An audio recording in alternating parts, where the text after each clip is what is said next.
Hello everyone. तो I am back with my part 3 video of acute inflammation.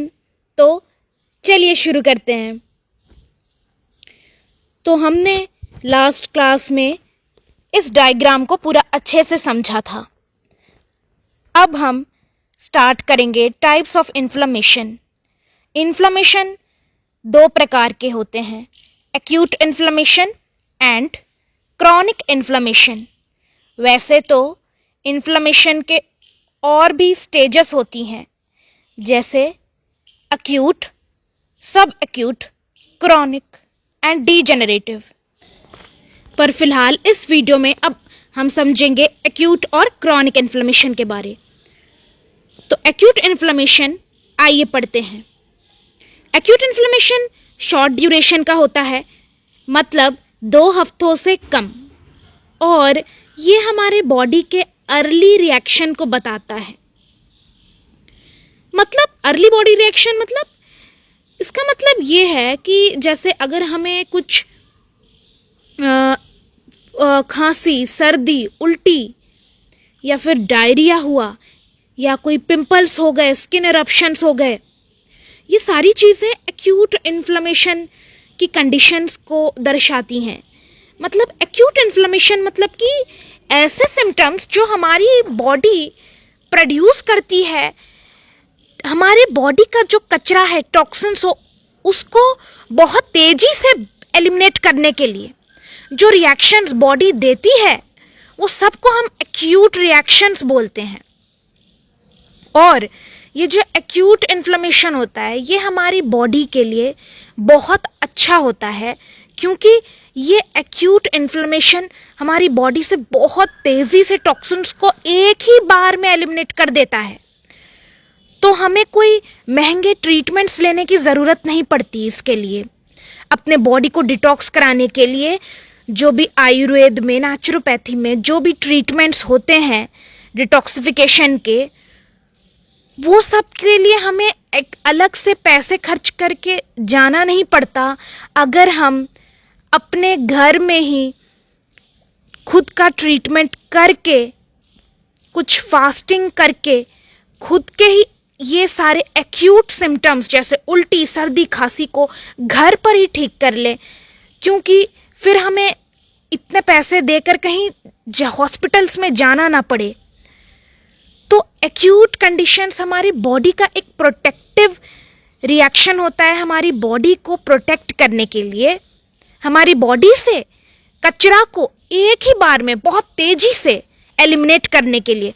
तो ये सारे रिएक्शंस को हमें वेलकम करना चाहिए और इन्हें कभी भी मेडिकेशन से सप्रेस नहीं करना चाहिए, क्योंकि अगर हमने इनको मेडिसिन से या कोई भी दूसरे तरीके से इनको रोक दिया, जैसे अगर हमें उल्टी आ रही है तो हमने अगर उस उल्टी, उस एक्यूट रिएक्शन को रोक दिया, तो वो जो बॉडी जो जिस कचरे को, जिस अनडाइजेस्टेड फूड को बाहर निकालना चाहती थी, वो अनडाइजेस्टेड फूड जो उल्टी के थ्रू हमारी बॉडी से बाहर आना चाह रहा था, वो अब हमारी बॉडी से बाहर नहीं आ पाएगा, क्योंकि हमने उसको सप्रेस कर दिया। इसके वजह से वो जो अनडाइजेस्टेड फूड था वो हमारे पेट के अंदर ही रह गया। अब वो हमारे बॉडी में पड़ा पड़ा सड़ेगा और बीमारियों को जन्म देगा, क्योंकि जो चीज़ हमारे बॉडी में सड़ती है वो बाद में आगे जाकर कैंसरस कंडीशंस और बहुत सारी बीमारियों को जन्म देती है, क्योंकि वो सड़ी हुई चीज़ सारे ऑर्गन्स को सड़ा रही होती है। इसीलिए हमें कभी भी एक्यूट इन्फ्लेमेशन या एक्यूट कंडीशंस को सप्रेस नहीं करना चाहिए किसी भी तरीके से। तो आइए अब हम पढ़ते हैं डिटेल में एक्यूट इन्फ्लेमेशन में क्या होता है। ये बॉडी का अर्ली रिएक्शन होता है और बहुत जल्दी ठीक हो जाता है अगर हमने इसको सप्रेस नहीं किया तो, और इसके बाद हमारी बॉडी की हीलिंग हो जाती है। तो इसके मेन फीचर्स क्या है? जहां पर एक्यूट इन्फ्लेमेशन हो रहा है वहां पर हमेशा वेसोडाइलेशन होगा। वेसोडाइलेशन होगा तो वहां पर फ्लूइड और प्लाज्मा इकट्ठा होगा इंटरस्टिशियल स्पेस में। सेकंड वाला क्या है? जहां पर इन्फ्लेमेशन होगा वहां पर ब्लड वेसल्स की इंजरी भी होगी, ब्लड वेसल्स में कट लग जाना, ब्लड वेसल्स फट जानी, वो सब। तो ब्लड वेसल्स को भी हील करने के लिए, ब्लड वेसल्स में जो ब्लड बह रहा है उस ब्लड को क्लॉट करने के लिए, उस खून को बहने से रोकने के लिए हमारे प्लेटलेट्स वहां पर आएंगे। तो ब्लड वेसल्स के अंदर इंट्रावैस्कुलर क्लॉट बना देंगे प्लेटलेट्स। देन थर्ड में क्या होगा, एक्यूट इन्फ्लेमेशन में हमेशा याद रखना, एक्यूट इन्फ्लेमेशन में न्यूट्रोफिल्स आते हैं जो कि फर्स्ट डिफेंस सेल्स हैं, फर्स्ट बॉडी डिफेंस सेल्स हैं, न्यूट्रोफिल्स और मोनोसाइट्स। तो क्योंकि एक्यूट इन्फ्लेमेशन पहले हो रहा है, क्रॉनिक इन्फ्लेमेशन बाद में होता है। ये जो एक्यूट इन्फ्लेमेशन है ये पहले होता है हमारी बॉडी में। अगर कुछ भी हुआ, कोई भी चोट लगी या कुछ भी हुआ, तो ये एक्यूट इन्फ्लेमेशन पहले होता है। इसीलिए सबसे फर्स्ट लाइन ऑफ डिफेंस वाले कौन से ल्यूकोसाइट्स है हमेशा याद रखना, वो होते हैं न्यूट्रोफिल्स और मोनोसाइट्स। तो यहां पर मोनोसाइट्स और न्यूट्रोफिल्स होंगे इन्फ्लामेटरी सेल्स। नेक्स्ट है, अब देख लेते हैं एक्यूट इन्फ्लेमेशन में क्या क्या हो रहा है। Allergic reactions, chemical irritants, infection, trauma, injury, burns, lacerations, cuts, wounds, frostbite. तो ये सारी चीजों के वजह से एक्यूट इन्फ्लेमेशन होता है। अगर इसी एक्यूट इन्फ्लेमेशन को हमने मेडिकेशन से या किसी भी और तरीके से रोक दिया तो फिर यही एक्यूट इन्फ्लेमेशन क्रॉनिक में कन्वर्ट हो जाते हैं और फिर क्रॉनिक में नई नई बीमारियों को जन्म देते हैं। क्या हो सकता है, क्या क्या बीमारियां हो सकती हैं? Cardiovascular disease, neurological disease, autoimmune disease, rheumatoid arthritis, cancer, lupus, fibromyalgia, chronic fatigue syndrome. Next, chronic inflammation में क्या है? क्रॉनिक इन्फ्लेमेशन लंबे समय का होता है। क्रॉनिक इन्फ्लेमेशन दो कारणों से हो रहा है। कौन से दो कारण? पहला, अगर एक्यूट इन्फ्लेमेशन बहुत लंबे समय तक चल रहा है, अगर एक्यूट इन्फ्लेमेशन को हमने ठीक नहीं किया तो वो क्रॉनिक में कन्वर्ट हो जाएगा। दूसरा कॉज, अगर एकदम स्टार्टिंग से ही जो स्टिमुलस जो हमारे बॉडी में इन्फ्लेमेशन कर रहा है उसी ने क्रॉनिक इन्फ्लेमेशन को जनरेट किया हुआ है, मतलब एक्टिव इन्फ्लेमेशन नहीं, क्रॉनिक इन्फ्लेमेशन एकदम बिगिनिंग से ही उस टिश्यू या उस ऑर्गन में स्टार्ट हो गया है। क्रॉनिक इन्फ्लेमेशन की क्या कैरेक्टरिस्टिक फीचर्स हैं? देखिए, मैंने एक्यूट इन्फ्लेमेशन में क्या बोला था? एक्यूट इन्फ्लेमेशन होता है स्टार्टिंग का फेज, मतलब सबसे पहला होता है बॉडी में। तो जो फर्स्ट लाइन ऑफ डिफेंस वाले WBCs कौन से होते हैं? न्यूट्रोफिल्स और मोनोसाइट्स। लेकिन क्रॉनिक इन्फ्लेमेशन बहुत देर बाद आता है, मतलब मोर देन 6 वीक्स, जब एक्यूट इन्फ्लेमेशन बहुत लंबे समय तक परसिस्ट कर रहा है। तो अब यहां पर कौन से सेल्स आ जाएंगे, कौन से WBCs आ जाएंगे? यहां पर आ जाएंगे क्रॉनिक इन्फ्लामेटरी सेल्स। क्रॉनिक वाले कौन से होते हैं? Lymphocytes, plasma cells, macrophages. ये 3 हमेशा याद रखना। एक्यूट वाले इन्फ्लामेटरी सेल्स कौन से थे? याद कर लो, अच्छे से याद कर लो, neutrophils and monocytes. Chronic inflammatory cells कौन से हैं? याद कर लो, अब भी याद कर लो, लिम्फोसाइट्स, प्लाज्मा सेल्स, मैक्रोफेजेस।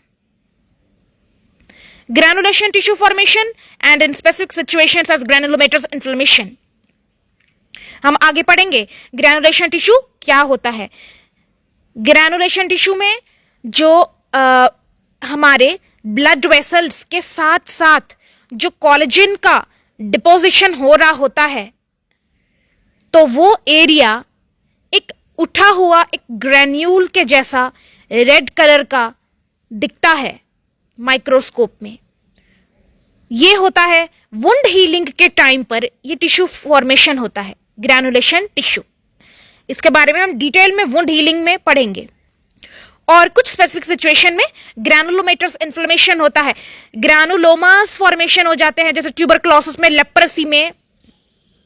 इसके बारे में भी हम डिटेल में पढ़ेंगे क्रॉनिक इन्फ्लेमेशन में। और एक तीसरा है सब एक्यूट इन्फ्लेमेशन, जो कि एक्यूट और क्रॉनिक इन्फ्लेमेशन के बीच की स्टेट है। यहां डिफरेंस फटाफट देख लेते हैं। एक्यूट इन्फ्लेमेशन का ऑनसेट क्या है? फास्ट है, विद इन मिनट्स और आवर्स। क्रॉनिक इन्फ्लेमेशन का ऑनसेट क्या है? ये स्लो है, ये बहुत दिन के बाद बॉडी में एक्यूट इन्फ्लेमेशन बहुत हफ्तों तक रह रहा है, उसके बाद जाके क्रॉनिक इन्फ्लेमेशन होता है बॉडी में। सेल्यूलर इन्फिल्ट्रेट, जैसे कि मैंने बोला था, एक्यूट में फर्स्ट लाइन ऑफ डिफेंस वाले कौन से सेल्स होते हैं? न्यूट्रोफिल्स। फिर क्रॉनिक में monocytes, macrophages, lymphocytes and plasma cells.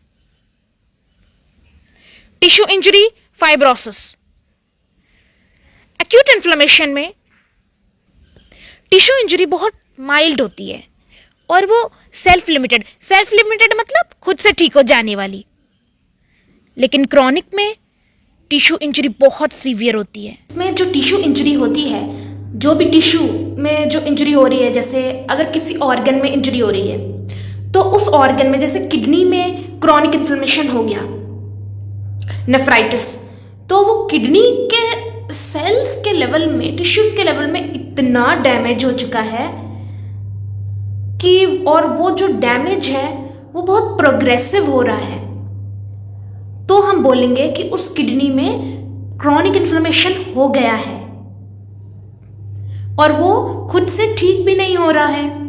मतलब वो सेल्फ लिमिटेड नहीं है, वो किडनी और खराब होते जा रही है, तो वो हम बोल सकते हैं कि किडनी में क्रॉनिक इन्फ्लेमेशन हो गया है।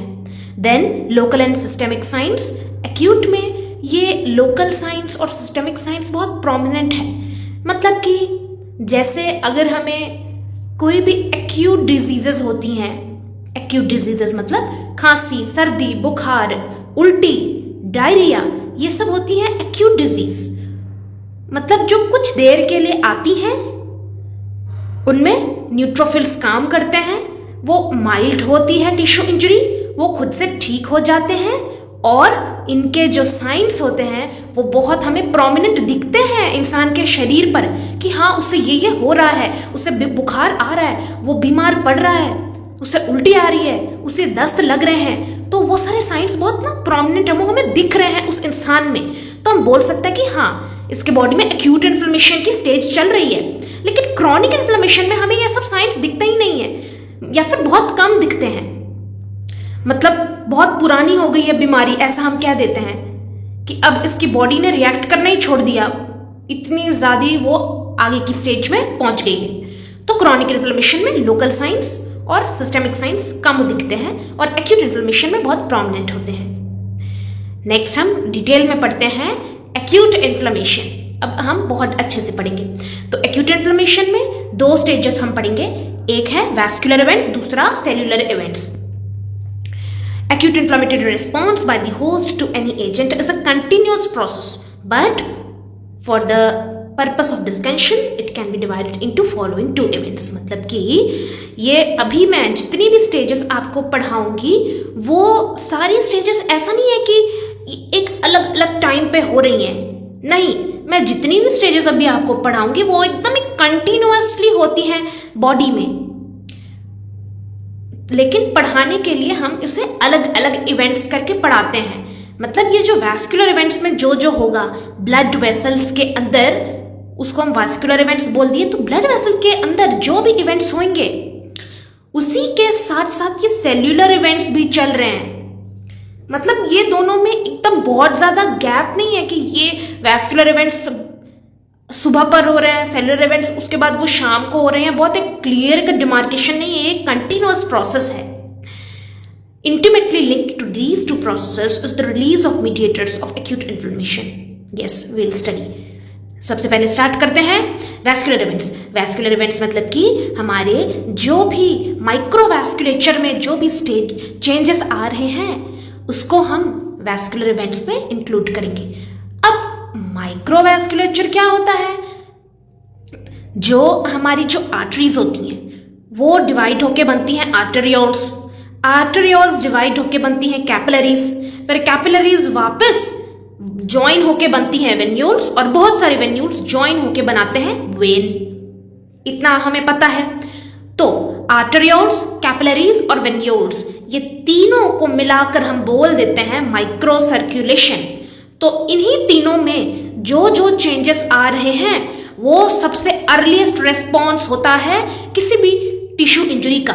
मतलब किसी में अगर कोई भी टिश्यू में अगर इंजरी हो रही है, हमें कट लग रहा है, कुछ भी हो रहा है, तो सबसे पहले जो अर्लीस्ट चेंजेस किस में आएंगे, वो सबसे पहले अर्लीस्ट चेंज आते हैं माइक्रोवैस्कुलेचर में। मतलब कि आर्टेरियोल्स, कैपिलरीज और वेन्यूल्स में चेंजेस आएंगे सबसे पहले in response to any tissue injury.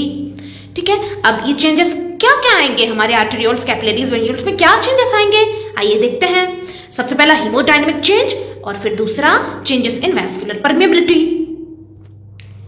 अब ये हीमोडायनेमिक चेंजेस क्या है, स्टार्ट करते हैं हीमोडायनेमिक चेंजेस। हीमोडायनेमिक चेंजेस मतलब कि ब्लड में, ब्लड वेसल्स में क्या क्या चेंजेस आ रहे हैं। सबसे पहला चेंज होता है ट्रांजिएंट वेजोकंस्ट्रिक्शन ऑफ आर्टेरियोल्स।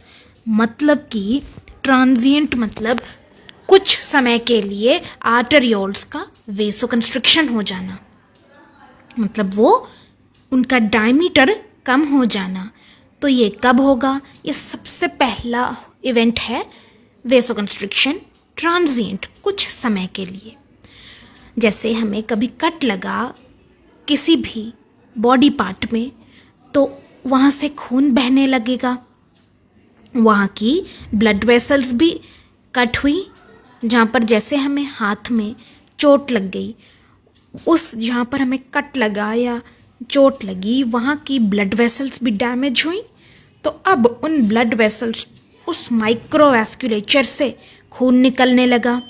तो अब बॉडी इतनी इंटेलिजेंट है, अब बॉडी उस ब्लीडिंग को रोकने के लिए ब्लड वेसल्स को कॉन्स्ट्रिक्ट कराएगी कि हमारा खून बहना रुक सके। तो सबसे पहले वेसो कंस्ट्रिक्शन होगा उस इंजर्ड एरिया की ब्लड वेसल्स का, ताकि खून निकलना बंद हो पाए। तो ये सबसे पहले ट्रांजिएंट वेसो कंस्ट्रिक्शन हुआ। अगर इंजरी बहुत कम है, माइल्ड है, तो ये ट्रांजिएंट वेसो कंस्ट्रिक्शन 3 से 5 सेकंड के लिए ही बस होगा। लेकिन अगर बहुत सीवियर इंजरी है, बहुत ज़्यादा खून बह रहा है, तो ये वेसो कंस्ट्रिक्शन 5 मिनट तक भी रह सकता है। नेक्स्ट इवेंट क्या होगा, इसके बाद अभी वेसो कंस्ट्रिक्शन हुआ, खून रुका, टेम्पररी हीमोस्टैटिक प्लग बना। उसके बाद खून रुकने के बाद अब वहाँ की ब्लड वेसल्स का डायलेशन होने लगेगा, उनका डायमीटर बढ़ने लगेगा, क्योंकि एक बार बॉडी ने खून बहाना बंद कर दिया, ब्लीडिंग को रोक दिया, तो अब उस इंजर्ड एरिया को हील भी तो करना है, ठीक भी तो करना है, इसीलिए वहाँ पर वेसोडाइलेशन होगा। वेसोडाइलेशन क्यों हुआ, ताकि वहाँ पर उस इंजर्ड एरिया में ज़्यादा से ज़्यादा ब्लड आ सके, ज़्यादा से ज़्यादा ब्लड से ही न्यूट्रिएंट्स आएंगे, ग्लूकोज, कार्बोहाइड्रेट्स, फैट्स, प्रोटीन्स, ठीक है। तो वहाँ से विटामिन्स, मिनरल्स और भी बहुत सारे हीलिंग के लिए चीज़ें आएंगी, ब्लड में ही होती हैं वो सारे न्यूट्रिएंट्स, ऑक्सीजन। तो उस एरिया में वेसोडाइलेशन क्यों हुआ, ताकि ज़्यादा से ज़्यादा वहाँ पर ऑक्सीजन, न्यूट्रिएंट्स पहुँच सके उस एरिया को हील करने के लिए, और उसके साथ साथ वहाँ पर ज़्यादा से ज़्यादा ल्यूकोसाइड्स मतलब WBCs भी आए उस एरिया को ठीक करने के लिए। तो अब धीरे धीरे प्रोग्रेसिव परसिस्टेंट वेसोडाइलेशन होगा आर्टेरियोल्स का, और ये इंजरी के आधे घंटे में ही ये स्टार्ट हो जाता है, ये vasodilation. Vasodilation results in increased blood volume in the microvascular bed of the area, which is responsible for redness and warmth at the site of inflammation. It is induced by the action of several mediators, notably histamine. मतलब कि वहाँ पर vasodilation जब होगा तो वो area एकदम लाल दिखेगा, वो एरिया गर्म हो जाएगा क्योंकि ब्लड का खुद का टेम्परेचर होता है ना। तो वो एरिया लाल दिखेगा, गर्म हो जाएगा, जो कि इन्फ्लेमेशन के साइन थे, र्यूबर और कैलर, है ना। ये इन्फ्लेमेशन के कार्डिनल साइन थे ना। तो र्यूबर जो रेडनेस आ रही थी वो किसके वजह से आ रही थी, वहाँ पर खून उस एरिया में बहुत ज़्यादा आने लगा वेज़ोडाइलेशन की वजह से, इसलिए वो एरिया लाल दिखने लगा। और वहाँ पर वो एरिया गर्म क्यों होने लगा, क्योंकि इतना खून वहाँ पर आ गया और खून का अपना टेम्परेचर होता है, इसीलिए ये कैलोर साइन भी होता है इन्फ्लेमेशन में। और हिस्टामिन जो कि एक केमिकल मीडिएटर है वो ये सारी चीज़ों को इंड्यूस करा रहा है।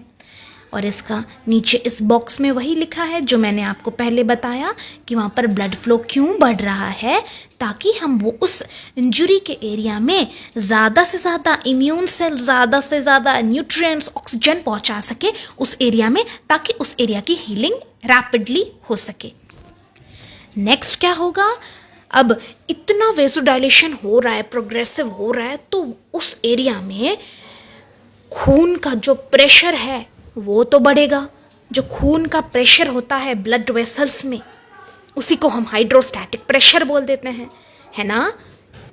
अब एक साथ इतना खून वहाँ पर आ रहा है, प्रेशर वहाँ का हाइड्रोस्टैटिक प्रेशर ब्लड वेसल्स में इतना बढ़ रहा है कि जिसके वजह से अब वो प्लाज्मा जो है वो लीक आउट कर जाएगा ब्लड वेसल्स से इंटरस्टिशियल स्पेस में, क्योंकि प्रेशर इतना ज़्यादा था ब्लड वेसल्स में उस ब्लड का। तो वो ब्लड वेसल्स के जो एंडोथेलियम लाइनिंग में जो गैप्स है उससे प्लाज्मा एकदम लीक आउट होकर इंटरस्टिशियल स्पेस में चला जाएगा। इसी को हम ट्रांसुडेशन बोल देते हैं। Progressive vasodilation in turn may elevate the local hydrostatic pressure, resulting in transudation of the fluid into the extracellular space. This is responsible for swelling at the local site of acute inflammation. अब हमने क्या पढ़ा था, एक और sign inflammation का, swelling वाला पढ़ा था हमने, ट्यूमर, है ना।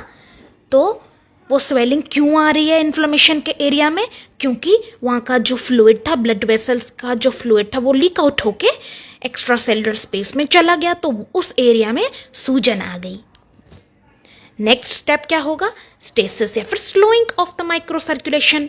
मतलब कि अब जो फ्लूइड जो लीक आउट हुआ ब्लड वेसल्स से, जो प्लाज्मा, सिर्फ प्लाज्मा लीक आउट हुआ अभी, ठीक है, तो उसके वजह से अब वहाँ पर ना खून रुकने लगेगा, गाढ़ा हो जाएगा वहाँ का खून, क्योंकि वहाँ से पूरा फ्लूइड लीक आउट हो गया। तो जो फॉर्म्ड एलिमेंट्स हैं ब्लड के, फॉर्म्ड एलिमेंट्स मतलब कि आरबीसी, डब्ल्यूबीसी, प्लेटलेट्स, ठीक है, ये है फॉर्म्ड एलिमेंट्स ब्लड के। तो वहाँ उनका कॉन्सेंट्रेशन बढ़ जाएगा, क्योंकि फ्लूइड, प्लाज्मा वो तो निकल गया बाहर, तो अब वहाँ का खून एकदम स्लो हो जाएगा, गाढ़ा हो जाएगा, फॉर्म्ड एलिमेंट्स की कॉन्सेंट्रेशन उस एरिया में बढ़ जाएगी। तो ये स्टेप हो गया स्लोइंग या फिर स्टेसिस। और ये जो यहाँ पर विस्कोसिटी जो बढ़ी, जो गाढ़ा हुआ यहाँ पर खून, ये हमें अगर हम हिस्टोलॉजिकली देखें, मतलब माइक्रोस्कोप में देखेंगे, तो हमें वहाँ पर वैस्कुलर कंजेशन दिखेगा। और अगर हम बाहर से देखेंगे, एक्सटर्नली देखेंगे, तो वहाँ पर उस लोकल एरिया हमें वो लाल दिखेगा, जिसको हम एरिथेमा बोल देते हैं। लोकलाइज्ड रेडनेस हमेशा याद रखना, उसको हम एरिथेमा बोलते हैं। नेक्स्ट है स्टेसिस या स्लोइंग के बाद अब क्या हुआ, अब वहाँ पर खूब सारे अब फॉर्म्ड एलिमेंट्स भर गए हैं, WBCs, RBCs, प्लेटलेट्स वहाँ पर पूरे भर गए हैं, कॉन्सेंट्रेटेड हो गए हैं। तो अब ल्यूकोसाइट्स का माइग्रेशन हो जाएगा एक्स्ट्रा सेलुलर स्पेस में, ताकि एक्स्ट्रा सेलुलर स्पेस में कोई भी अगर पैथोजन या कोई भी फॉरेन एलर्जन कुछ भी आया है, तो उस इंटरस्टिशियल स्पेस में जाके WBCs वहाँ के जो भी फॉरेन पार्टिकल पैथोजन को किल कर सके, फैगोसाइटोस कर सके, डिस्ट्रॉय करके उस एरिया को हील कर सके। इसलिए ज़्यादा से ज़्यादा ल्यूकोसाइट्स आए वहाँ पर। जब वेज़ोडाइलेशन हुआ था, स्टेसिस हो गया ब्लड का, फ्लूइड लीक आउट होने के बाद अब ल्यूकोसाइट्स माइग्रेट कर जाएंगे। कैसे? ब्लड वेसल्स की जो वॉल है ना, एंडोथेलियम लाइनिंग, उनके गैप्स के थ्रू, डायपेडेसिस के थ्रू ब्लड वेसल से लीक आउट होकर वो इंटरस्टिशियल स्पेस में पहुंच जाएंगे। ठीक है। स्टेसिस या slowing is followed by leukocytic migration और peripheral orientation of leukocytes along the vascular endothelium. अभी मैं आपको अच्छे से समझाती हूँ कि हमारे इस डायग्राम में देखिएगा, ये वाला जो ऊपर वाला डायग्राम आप देखिए, ऊपर वाले डायग्राम में ये normal axial flow of blood है। मतलब कि सेंट्रल ब्लड वेसल के बीच वाले एक्सेस में WBCs, RBCs और प्लेटलेट्स रहते हैं, और एकदम एंडोथेलियम लाइनिंग के मतलब वहाँ से चिपक के, मतलब एकदम ब्लड वेसल की पेरिफेरल जोन में प्लाज्मा क्लियर फ्लूइड बहता है। ये है normal axial flow of blood. लेकिन वहीं पर अब प्लाज्मा तो लीक आउट हो गया था, है ना। तो अब नीचे वाला डायग्राम में देखिए, अब वहाँ पर स्टेसिस हुआ, एनगॉर्जमेंट हुआ, विस्कोसिटी बढ़ गई ब्लड की, वहाँ के ब्लड सेल्स वहाँ पर कॉन्सेंट्रेटेड हो गए। तो जो नॉर्मल एक्सियल फ्लो था, प्लाज्मा जो लेयर थी, जो पेरिफेरल जोन बना रही थी, वो डिस्टर्ब हो गई, है ना। तो अब ये जो WBCs हैं वो माइग्रेट कर गए, एकदम चिपक गए। अब एंडोथेलियम की लाइनिंग से एकदम चिपक जाएंगे और वहां से चिपक कर वो एंडोथेलियम लाइनिंग के गैप्स के थ्रू बाहर निकल जाएंगे। सो स्लोइंग या फिर stasis is followed by leukocytic migration और peripheral orientation of leukocytes along the vascular endothelium. The leukocytes stick to the vascular endothelium. वो चिपक जाएंगे vascular endothelium से कुछ समय के लिए, and then move and to migrate through the gaps between the endothelial cells into the extravascular space. This process is known as emigration. ठीक है। एमिग्रेशन क्या है? ल्यूकोसाइट्स का चिपक जाना वैस्कुलर एंडोथेलियम में, फिर वैस्कुलर एंडोथेलियम की लाइनिंग के जो गैप्स हैं उनसे निकलकर बाहर एक्स्ट्रावैस्कुलर स्पेस में पहुंच जाना। इस पूरे प्रोसेस को हमने एमिग्रेशन बोल दिया। फिर से स्टार्टिंग से सारे इवेंट्स देखते हैं। फर्स्ट इवेंट क्या था? वेजो कंस्ट्रिक्शन, मतलब कि ब्लड वेसल्स कॉन्स्ट्रिक्ट होंगी ब्लीडिंग को स्टॉप करने के लिए। दूसरा स्टेप क्या है? और ये वेजो कंस्ट्रिक्शन का स्टेप होता है ट्रांजिएंट। अगर माइल्ड फॉर्म ऑफ इंजरी है तो 3 से 5 सेकंड लगेंगे। अगर बहुत सीवियर इंजरी है, बहुत खून बह रहा है, तो वेसो कंस्ट्रिक्शन 5 मिनट तक भी रह सकता है। दूसरा स्टेप क्या है? वेसो डायलेशन। ठीक है। वेसो डायलेशन में खून का प्रेशर बढ़ जाएगा, हाइड्रोस्टैटिक प्रेशर जिसको हम बोलते हैं वो बढ़ जाएगा। वो बढ़ने के वजह से थर्ड स्टेप में क्या होगा? प्लाज्मा लीक आउट कर गया। प्लाज्मा लीक आउट को हम क्या बोल दिए? ट्रांसयूडेशन। यहाँ पर सिर्फ प्लाज्मा लीक आउट किया है, प्लाज्मा प्रोटीन्स नहीं लीक आउट किए। प्लाज्मा प्रोटीन्स जब लीक आउट करते हैं तो उस स्टेप को हम एक्सुडेशन बोलते हैं। लेकिन अभी सिर्फ ट्रांसयूडेशन हो रहा है। ट्रांसयूडेशन मतलब सिर्फ और सिर्फ प्लाज्मा निकला है बाहर। अब प्लाज्मा निकला है तो जो ये वाला जो ऊपर वाला आप डायग्राम देख रहे हो, प्लाज्मा निकला तो ये जो normal axial flow of blood था जिसमें पेरिफेरल जोन प्लाज्मा ऑक्यूपाई करता है वो डिस्टर्ब हो जाएगा, क्योंकि प्लाज्मा तो अब निकल गया बाहर। तो अब वहाँ पर ये दूसरा जो डायग्राम आप नीचे वाला देख रहे हो, यहाँ पर पूरे प्लाज्मा की लेयर पूरे डिसरप्ट हो गई और वहाँ पर blood cells, formed elements, RBCs, WBCs, platelets पूरे वहाँ पर कॉन्सेंट्रेटेड हो गए। मतलब ब्लड की विस्कोसिटी, गाढ़ापन बढ़ गया। ठीक है। फिर उसके बाद विस्कोसिटी बढ़ गई। अब वहाँ पर WBCs जो हैं वो वैस्कुलर एंडोथेलियम में चिपक जाएंगे सिलेक्टेंट्स के थ्रू, वहाँ पर चिपक गए और फिर एंडोथेलियम लाइनिंग के गैप्स के थ्रू माइग्रेट कर जाएंगे इंटरस्टिशियल स्पेस में, और इस प्रोसेस को हम एमिग्रेशन ऑफ WBCs बोल देते हैं। तो ये चारों जो इवेंट्स थे इसी को हम कह देते हैं वैस्कुलर इवेंट्स। सबसे पहला वेसो कंस्ट्रिक्शन, दूसरा वेसो डायलेशन, तीसरा ट्रांसयूडेशन ऑफ प्लाज्मा फ्लूइड, और चौथा स्लोइंग या फिर stasis of the blood, viscosity बढ़ जाना, इनगॉर्जमेंट हो जाना उस एरिया में, और फिर पांचवा एमिग्रेशन होगा वहाँ पर RWBCs का। ने दूसरा इवेंट पढ़ना है altered vascular permeability. Vascular events में दो तरह के चेंजेस आ रहे थे। कौन से? एक था हीमोडायनेमिक चेंज, जिसमें 4 स्टेप्स, जो हमने 5 स्टेप्स देखे। दूसरा क्या है? Altered vascular permeability. आइए देखते हैं दूसरा स्टेप। अब इसमें क्या है कि जो हमारे ब्लड वेसल्स हैं उनकी जो एंडोथेलियम जो लाइनिंग है उसकी परमेबिलिटी में क्या चेंजेस आ रहे हैं वो है इस स्टेप में। तो सबसे पहले जो हमने पिछले वाले में देखा था, जो कि हीमोडायनेमिक चेंजेस का 3rd स्टेप था, ट्रांसयूडेशन वाला, जिसमें बस प्लाज्मा लीक आउट हो रहा था। उसमें क्या हो रहा था कि उसमें एंडोथेलियम की लाइनिंग से प्लाज्मा लीक आउट हो रहा था। ये इनिशियली हो रहा था, और ये किसके वजह से हो रहा था? वो हाइड्रोस्टैटिक प्रेशर, मतलब जो ब्लड का जो प्रेशर है ब्लड वेसल की वॉल्स पर, वो प्रेशर बहुत ज़्यादा बढ़ चुका था वेजोडायलेशन के वजह से। उसके वजह से वहाँ से प्लाज्मा लीक आउट हो गया। मतलब ट्रांसयूडेशन जो हुआ वो इनिशियल स्टेज था। किसके वजह से हुआ था? हाइड्रोस्टैटिक प्रेशर के बढ़ने के वजह से। जब वहाँ पर वेसोडायलेशन हुआ था तब हाइड्रोस्टैटिक प्रेशर बढ़ा था, प्रेशर बढ़ा तो पानी निकल गया, ऐसा समझ लो। प्लाज्मा फ्लूइड लीक आउट हो गया, ये हो गया ट्रांसयूडेशन। ये था इनिशियल स्टेज। लेकिन धीरे धीरे जैसे जैसे इन्फ्लेमेशन आगे बढ़ेगा तो अब वहां से प्लाज्मा प्रोटीन्स भी लीक आउट होने लगेंगे। और प्लाज्मा प्रोटीन्स कब लीक आउट होंगे? जब एंडोथेलियम लाइनिंग की जो सेल्स, एंडोथेलियम लाइनिंग जो है उनके जो सेल्स हैं उनके बीच का जब गैप बढ़ जाएगा तब वहां से प्लाज्मा प्रोटीन भी लीक आउट हो जाएंगे।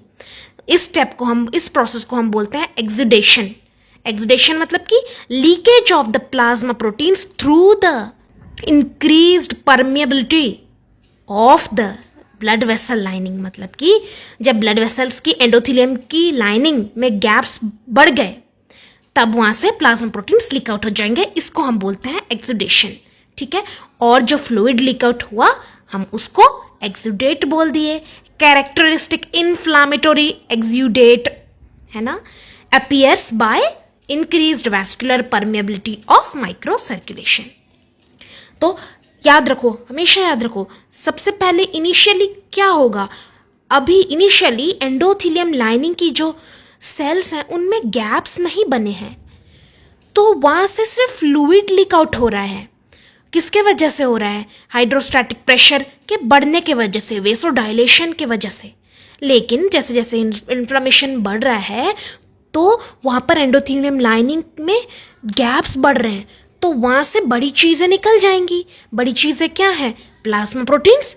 तो वैस्कुलर परमेबिलिटी के बढ़ने के वजह से प्लाज्मा प्रोटीन्स का लीकेज हो गया और इसको हम बोल दिए एक्सुडेशन। सिर्फ प्लाज्मा निकलेगा तो वो है ट्रांसयूडेशन। प्लाज्मा के बाद प्लाज्मा प्रोटीन्स भी निकलेंगे तो उसको हम एक्सुडेशन बोल देते हैं। और जो निकला जो मटेरियल उसको हम एक्सुडेट बोल देते हैं, कैरेक्टरिस्टिक इन्फ्लामेटोरी एक्सुडेट। आइए इस डायग्राम में देखते हैं। ऊपर वाले डायग्राम में नॉर्मल है, नॉर्मल वेसल की ल्यूमेन है जिसमें एंडोथेलियम की लाइनिंग इंटैक्ट है, इनमें कोई गैप्स नहीं है, तो प्लाज्मा प्रोटीन्स भी यहाँ से निकल नहीं सक रहे। दूसरे में एंडोथेलियम सेल्स का रिट्रैक्शन हो गया जिसके वजह से इनके बीच का गैप बढ़ गया, तो वहाँ से प्लाज्मा प्रोटीन्स लीक आउट कर गए। तीसरे स्टेप में एंडोथेलियम इंजुरी हो गई तो वहाँ पर से प्लाज्मा प्रोटीन्स WBCs भी अच्छे से बाहर आराम से निकल गए। आइए तीनों स्टेप को हम अच्छे से देखते हैं। सबसे पहला है क्या है? कॉन्ट्रैक्शन हुआ एंडोथेलियम के सेल्स का, retraction, contraction and retraction of the endothelial sales. Contraction and retraction of endothelial cells, यहाँ पर क्या हो रहा है? जो एंडोथेलियल सेल्स हैं उनका कॉन्ट्रैक्शन हो रहा है जिसके वजह से इंटर एंडोथेलियल स्पेसेस, मतलब कि दो एंडोथेलियल सेल्स के बीच का स्पेस बढ़ जाएगा जिसके वजह से वहाँ से प्लाज्मा प्रोटीन्स एक्सुडेट्स के फॉर्म में निकल जाएंगे, जिस प्रोसेस को हम एक्सुडेशन कह देते हैं। कॉन्ट्रैक्शन जो एंडोथेलियल सेल्स का है वो कौन इंड्यूस करवा रहा है, किसके वजह से एंडोथेलियल सेल्स कॉन्ट्रैक्ट किए, वो इन्फ्लामेटरी मीडिएटर्स इंड्यूस करवा रहे हैं। कौन से inflammatory mediators? Histamines, leukotrienes, bradykinins, interleukin 1, tumour necrosis factor. तो ये सब इंड्यूस करवा रहे हैं contraction of the endothelial cells का। अब जो एंडोथेलियल सेल्स का जो कॉन्ट्रैक्शन होता है, इनका टाइम पीरियड आपको याद रखना पड़ेगा। जो कॉन्ट्रैक्शन हुआ वो उस इन्फ्लामेटरी मीडिएटर्स के एक्सपोजर के तुरंत बाद ही हो जाएगा।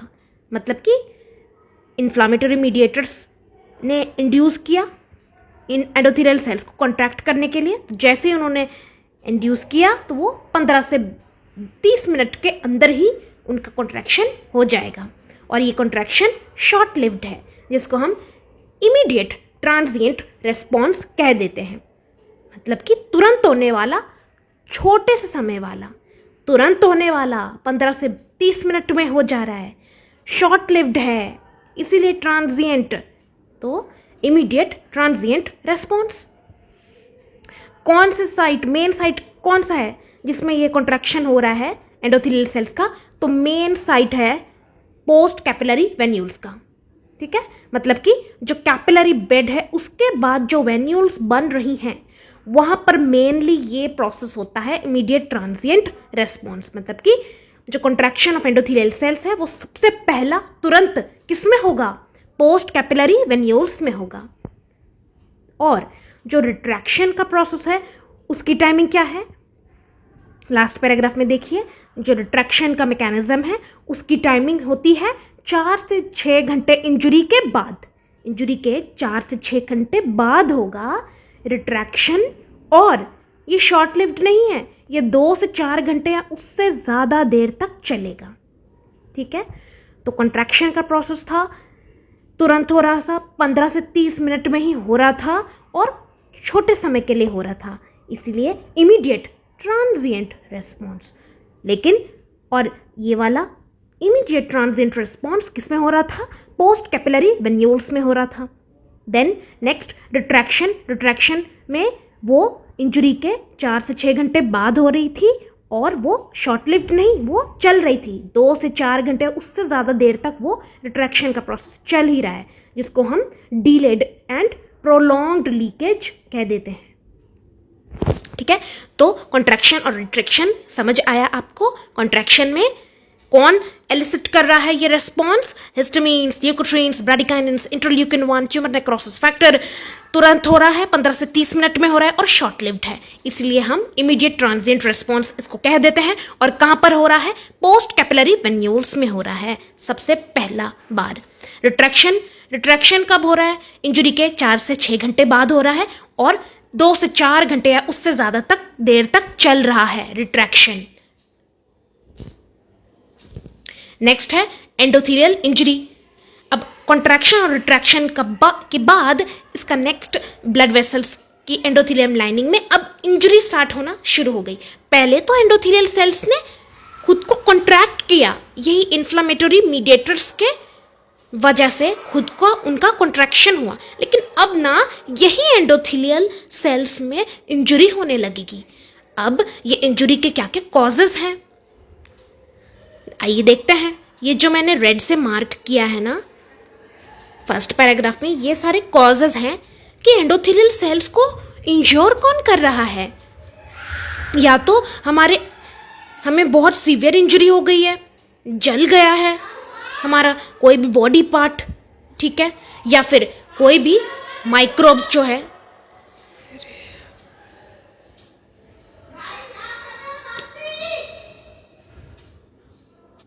आइए देखते हैं इसके कॉजेस। तो या तो हमारी कोई भी बॉडी पार्ट में बहुत सीवियर इंजरी हो गई, वो एरिया जल गया, उसके वजह से हमारे एंडोथेलियल सेल्स में इंजरी आ जाएगी।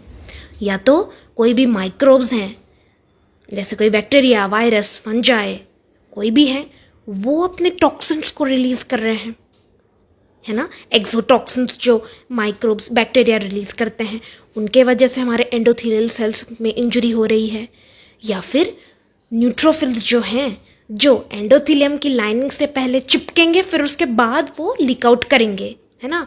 तो जो न्यूट्रोफिल्स चिपके हैं एंडोथेलियल की लाइनिंग में, वो भी ऐसे इन्फ्लामेटरी मीडिएटर्स सिक्रीट करेंगे, ऐसे साइटोकाइंस को सिक्रीट करेंगे जिसके वजह से हमारे एंडोथेलियल सेल्स में इंजरी आएगी। और एंडोथेलियल ये कहाँ पर हो रही है, ये वाली एंडोथेलियल इंजरी ये माइक्रोवैस्कुलेचर के सारे लेवल्स में हो रही है, मतलब आर्टेरियोल्स, कैपिलरीज और वेन्यूल्स तीनों जगह पर एंडोथेलियल इंजरी हो रही है। कॉन्ट्रैक्शन और रिट्रैक्शन कहाँ पर मोस्टली हो रहा था, वो हो रहा था पोस्ट कैपिलरी वेन्यूल्स में हो रहा था, लेकिन एंडोथेलियल इंजरी सारे माइक्रोवैस्कुलेचर के सारे लेवल, आर्टेरियोल्स, कैपिलरीज, वेन्यूल्स तीनों में ही हो रही है। किसके वजह से हो रही है, बहुत सीवियर इंजरी हो गई है, कुछ बर्न्स हो गए हैं, या तो माइक्रोब्स के जो टॉक्सिन्स है उनके वजह से वो खराब हो रहे हैं एंडोथेलियम लाइनिंग, और या तो जो न्यूट्रोफिल्स हैं, डब्ल्यूबीसीज हैं जो चिपके हुए हैं एंडोथेलियम लाइनिंग में, वो ऐसे केमिकल्स को सिक्रीट कर रहे हैं जिसकी वजह से एंडोथेलियम इंजरी हो रही है। अब यहाँ पर एक है, यहाँ पर दिया है कि वेन्यूल्स क्यों ज़्यादा इफेक्ट हो रहे हैं आर्टेरियोल्स के कंपैरिजन में इन्फ्लेमेशन के टाइम पर। तो इन्फ्लेमेशन के दौरान वेन्यूल्स इसीलिए ज़्यादा इफेक्ट हो रहे हैं क्योंकि वेन्यूल्स की जो वॉल्स होती हैं वो पतली होती हैं और उनमें स्मूथ मसल आर्टेरियोल्स के कंपैरिजन में कम होता है। इसके वजह से वो जो वेन्यूल्स होते हैं वो कोई भी इंजरी को, उसके डैमेज वो वेन्यूल्स को ज़्यादा होता है क्योंकि उनकी वॉल्स थिन होती हैं और उनमें जो स्मूथ मसल है उनकी थिकनेस भी कम है। So this makes them more susceptible to changes in permeability during inflammation। मतलब कि जो इन्फ्लेमेशन के दौरान जो भी माइक्रोबियल टॉक्सिन्स हो गए, कोई भी बर्न्स, इन्फेक्शंस या फिर ल्यूकोसाइट्स के वजह से जो एंडोथेलियम इंजरी आ रही है वो सबसे ज़्यादा वो वेन्यूल्स में आएगी क्योंकि वो सबसे ज़्यादा पतले और स्मूथ मसल सबसे ज़्यादा कम होता है वेन्यूल्स में एज कंपेयर टू आर्टेरियोल्स।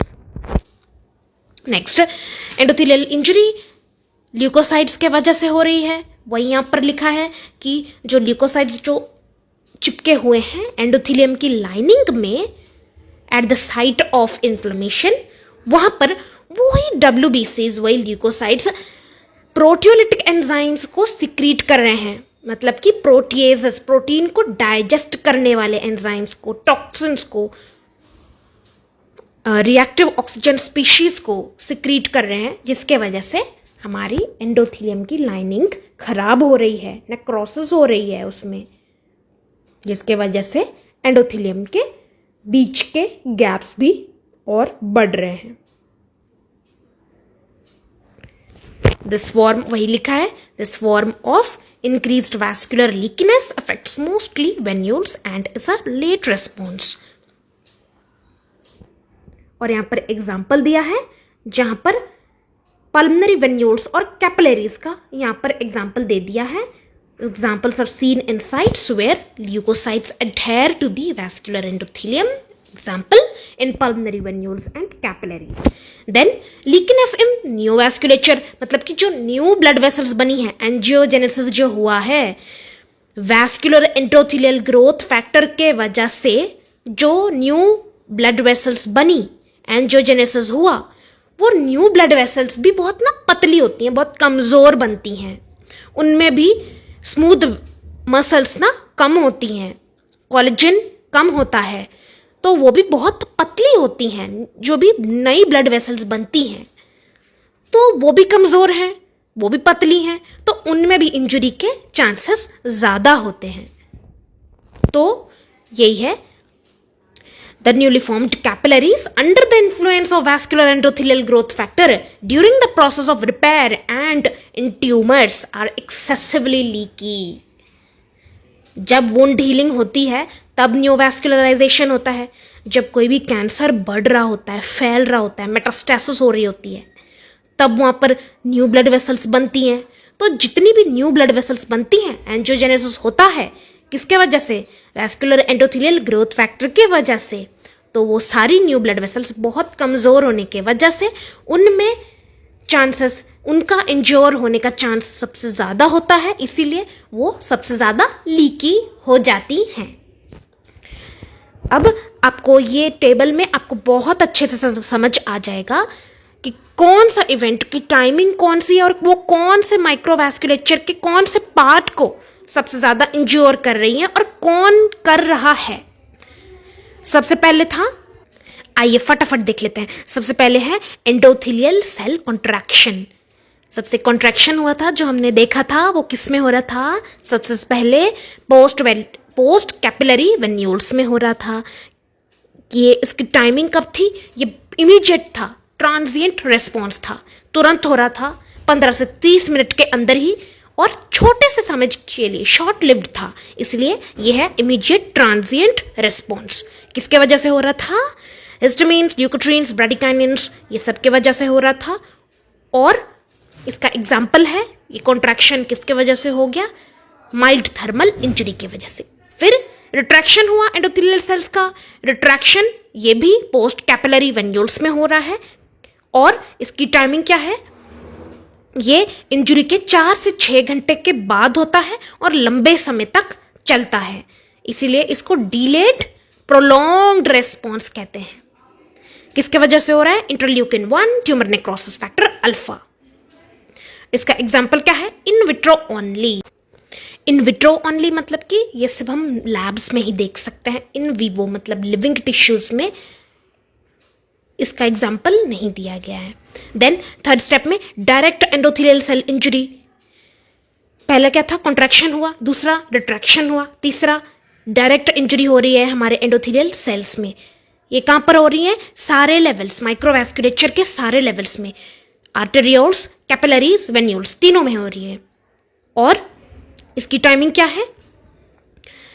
एक टाइप का है जो इमीडिएटली हो रहा है और वो लंबे समय तक चल रहा है, तुरंत होगा लेकिन लंबे समय तक चलेगा। दूसरा टाइप क्या है? देर से होगा लेकिन वो भी लंबे समय तक चलेगा। तो पहला इमीडिएट बट प्रोलॉन्ग्ड, दूसरा delayed but it is also prolonged. किसके वजह से हो रहा है? इसमें अगर ये इमीडिएट प्रोलॉन्ग्ड है, तुरंत हो रहा है लेकिन प्रोलॉन्ग्ड चल रहा है, तो वो किसके वजह से हो रहा है? बर्न्स, सीवियर इन्फेक्शंस, वो सब की वजह से। लेकिन अगर वो डिलेड हो रहा है, मतलब देर से हो रहा है, तब वो किसकी वजह से हो रहा है? वो रेडिएशंस और बर्न्स की वजह से हो रहा है।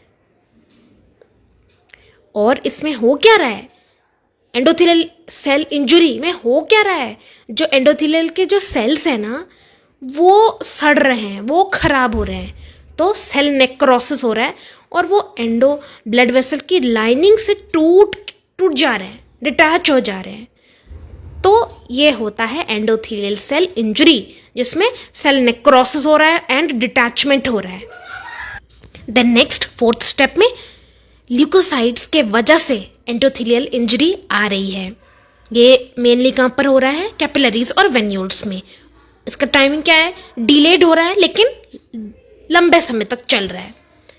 इसमें क्या हो रहा है? पैथोजेनेसिस क्या है? ल्यूकोसाइट्स का एक्टिवेशन हो रहा है। ल्यूकोसाइट्स अटैच हुए एंडोथेलियम की लाइनिंग में, वो एक्टिवेट हुए, उन्होंने केमिकल मीडिएटर्स को सिक्रीट किया, जिसके वजह से एंडोथेलियम की लाइनिंग में इंजरी आ रही है। इसका एग्जाम्पल दे दिया है pulmonary venules and pulmonary capillaries.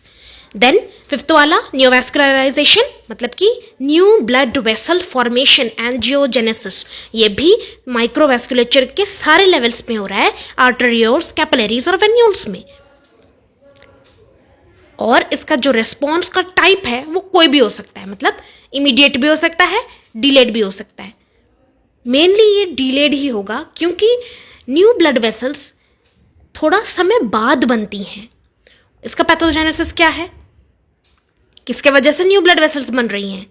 Vascular endothelial growth factor के वजह से, जो कि खुद एंडोथेलियल सेल्स ही सिक्रीट करती हैं। और इसके एग्जाम्पल्स क्या है, हीलिंग और ट्यूमर्स, मतलब कि जब हमें कभी भी चोट लगती है, वो एरिया कुछ भी खराबी हो रहा है, उस वो एरिया का जब रीजेनरेशन रिपेयर होता है, जब वो एरिया की हीलिंग हो रही होती है, तब उस एरिया को हील करने के लिए हमें न्यू ब्लड वेसल्स चाहिए उस एरिया में, है ना, ताकि उस एरिया की हीलिंग और जल्दी हो सके और अच्छे से हो सकते, इसीलिए वहाँ पर न्यू ब्लड वेसल्स बनती हैं। तो कोई भी वुंड हीलिंग में न्यू ब्लड वेसल्स बनेंगी, एंजियोजेनेसिस होगा, और कोई भी ट्यूमर को जब फैलना है, उसका मेटास्टेसिस होना है, तब भी वहाँ पर न्यू ब्लड वेसल्स बनती हैं। तो ये वाली जो न्यू ब्लड वेसल्स होती हैं वो बहुत कमज़ोर बनती हैं, बहुत पतली बनती हैं, इसीलिए वहाँ पर इंजरी का चांसेस बहुत ज़्यादा होता है और वो इसीलिए बहुत लीकी भी होती हैं। तो ये 5 प्रोसेसेस हो गए इंक्रीज्ड वैस्कुलर परमिएबिलिटी के। सबसे पहला एंडोथेलियल सेल्स का कॉन्ट्रैक्शन हुआ, फिर रिट्रैक्शन हुआ, फिर डायरेक्ट एंडोथेलियल सेल इंजरी हो गई, फिर उसके बाद ल्यूकोसाइट्स के वजह से एंडोथेलियल इंजरी हुई, और फिर न्यूवैस्कुलराइजेशन मतलब न्यू ब्लड वेसल्स में इंजरी हो रही है क्योंकि वो बहुत पतली हैं, बहुत कमज़ोर हैं। तो अब नेक्स्ट वीडियो में हम पढ़ेंगे सेलुलर इवेंट्स। ये हमने पढ़े वैस्कुलर इवेंट्स। वैस्कुलर इवेंट्स में 2 तरह के इवेंट्स आ रहे थे, मतलब कि वैस्कुलर इवेंट्स मतलब कि ब्लड वेसल के लेवल पर क्या क्या चेंजेस आ रहे हैं, ब्लड वेसल्स में क्या क्या चेंजेस आ रहे हैं, हमारे माइक्रोवैस्कुलेचर, कैपिलरीज, आर्टेरियोल्स, वेन्यूल्स, ये जो माइक्रोवैस्कुलेचर है इसमें क्या क्या चेंज आ रहा है। तो उसमें क्या क्या चेंजेस थे, 2 तरह के चेंजेस थे, हीमोडायनेमिक चेंज और change in vascular permeability. Haemodynamic change में जो भी ब्लड वेसल के अंदर जो चेंजेस ब्लड के लेवल पर आए वो हो गया हीमोडायनेमिक चेंज, और वैस्कुलर परमिबिलिटी में एंडोथेलियल सेल्स में जो क्या क्या चेंजेस आ रहे हैं, उनकी परमिबिलिटी कैसे बढ़ रही है, जिसकी वजह से वो कितनी लीकी हो रही हैं, वो सब आ गए चेंजेस इन वैस्कुलर परमिएबिलिटी में। तो नेक्स्ट वीडियो में हम पढ़ेंगे सेल्यूलर इवेंट्स, जिसमें हम देखेंगे कि अब सेल्स मतलब कि WBCs वो सब कैसे ब्लड वेसल जो लीकी हो गई है ना, वैस्कुलर परमिएबिलिटी बढ़ गई तो अब वो लीकी हो गई थी, उसमें से प्लाज्मा प्रोटीन्स एक्सुडेट निकल रहे थे, तो अब वहाँ से वो उस लीकी ब्लड वेसल्स से अब सेल्स भी निकलेंगे, WBCs भी निकलेंगी वहाँ से, उनका माइग्रेशन होगा, डायपेडेसिस होगा, जिसके वजह से वो इंटरस्टिशियल स्पेस में पहुँच जाए और वहाँ पर रिपेयर, वहाँ पर जो भी हार्मफुल एजेंट है उसको मार के उस एरिया का रिपेयर स्टार्ट करवा सके। तो वो सेल्स में अब कैसे कैसे चेंजेस आ रहे हैं वो हम सब देखेंगे सेल्यूलर इवेंट्स में। तो इस वीडियो के लिए इतना ही। Thank you so much, keep watching, subscribe, please subscribe, support me, and any help you want, do ask in the comments, feel free to ask as a sister, as a senior. Thank you so much.